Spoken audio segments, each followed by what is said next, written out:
बीच भारत में कई आतंकी घटनाओं में शामिल रहे एक कश्मीरी आतंकी की पाकिस्तान में हत्या कर दी गई। पिछले एक साल में पाकिस्तान में कश्मीरी आतंकियों के मारे जाने की यह तीसरी घटना है और पिछले एक हफ्ते में दूसरा कश्मीरी आतंकी पाकिस्तान में मारा गया। हाल ही में आतंकी संगठन हिजबुल मुजाहिदीन के टॉप कमांडर बशीर अहमद पीर की हत्या कर दी गई थी, जिसके बाद कश्मीर के रहने वाले एक और आतंकी खालिद राजा को कराची में गोलियों से भून दिया गया। बताया गया कि कश्मीर में आतंकी कमांडर रह चुका खालिद राजा इन दिनों कराची में एक स्कूल संघ का नेता था, लेकिन ये बस दुनिया को दिखाने के लिए था, क्योंकि उसका असली काम अब भी कश्मीर में सक्रिय आतंकियों से जुड़ा हुआ था। पाकिस्तान के मीडिया के मुताबिक कुछ हथियारबंद बदमाशों ने उसके घर के बाहर ही उस पर ताबड़तोड़ फायरिंग की, जिससे उसकी मौत हो गई। जिसके बाद सिंध प्रांत के गवर्नर ने पूरे मामले की जांच के आदेश दे दिए। इससे पहले कुपवाड़ा के रहने वाले आतंकी बशीर अहमद पीर की रावलपिंडी में हत्या कर दी गई थी, जिससे हिजबुल मुजाहिदीन का मुखिया सैयद सलाउद्दीन इतना बौखला गया था कि वो खुलकर सामने आ गया। जबकि पाकिस्तान पूरी दुनिया से ये झूठ बोलता है कि उसने सैयद सलाउद्दीन को अपने यहाँ शरण नहीं दी है, लेकिन पाकिस्तान की पोल तब खुल गई थी जब हिजबुल मुजाहिदीन का मुखिया अपने टॉप कमांडर के जनाजे में शामिल हो गया। खालिद राजा की तरह बशीर अहमद पीर भी पिछले कई साल से कश्मीर में आतंकी साजिश रचने में जुटा था। इसके साथ ही वो जम्मू कश्मीर में आतंकवादियों की घुसपैठ कराने में भी मदद करता था। इससे पहले आतंकी संगठन जैश ए मोहम्मद के एक आतंकी की पिछले साल फरवरी में हत्या कर दी गई थी, जो बशीर अहमद पीर और खालिद राजा की ही तरह कश्मीर का रहने वाला था। उसकी हत्या कराची में की गई थी और वो भी भारत के खिलाफ कई आतंकी घटनाओं में शामिल रहा था।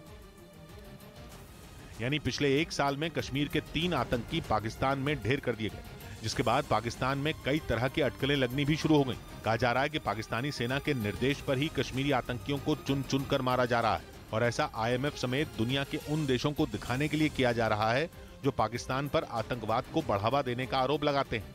इसीलिए पाकिस्तान उन्हें ये जताने की कोशिश में है कि वो आतंकियों के खिलाफ मुहिम चला रहा है, लेकिन ऐसे में उसके निशाने पर सिर्फ कश्मीरी आतंकी ही हैं, जबकि कई आतंकी संगठनों के मुखिया वहां खुलेआम घूम रहे हैं। उधर खबर है कि कंगाल पाकिस्तान को भूख मिटाने से भी ज्यादा चिंता इस वक्त एक खास हथियार खरीदने की है। जिस वक्त उसे अनाज खरीदने के लिए भी कोई कर्ज देने को तैयार नहीं है, उस वक्त वो ड्रोन खरीदने की तैयारी में जुटा है।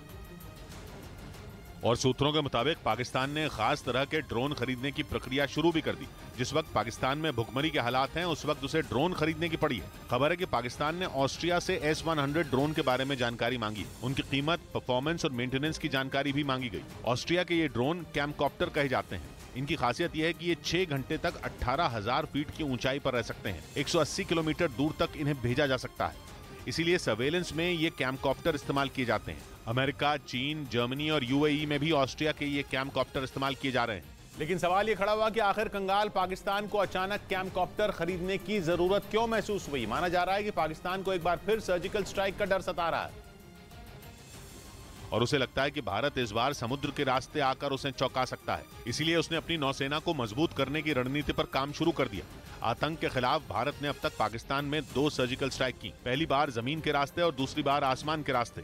इसीलिए पाकिस्तान को लग रहा है कि अगली बार भारत समुद्र के रास्ते उसके घर में दाखिल हो सकता है। भारतीय फौज से घबराया पाकिस्तान किसी भी तरह अपनी समुद्री सीमाओं को सील करने में लगा है। खबर है कि ऑस्ट्रिया का S-100 समुद्र की गहराई में मौजूद किसी भी पनडुब्बी तक को खोज सकता है। हवा में रहते हुए ही वो उसकी चाल को ट्रैक कर सकता है। यही वजह है कि पब्लिक की भूख का इलाज करने से पहले वो हथियारों की शॉपिंग कर रहा है।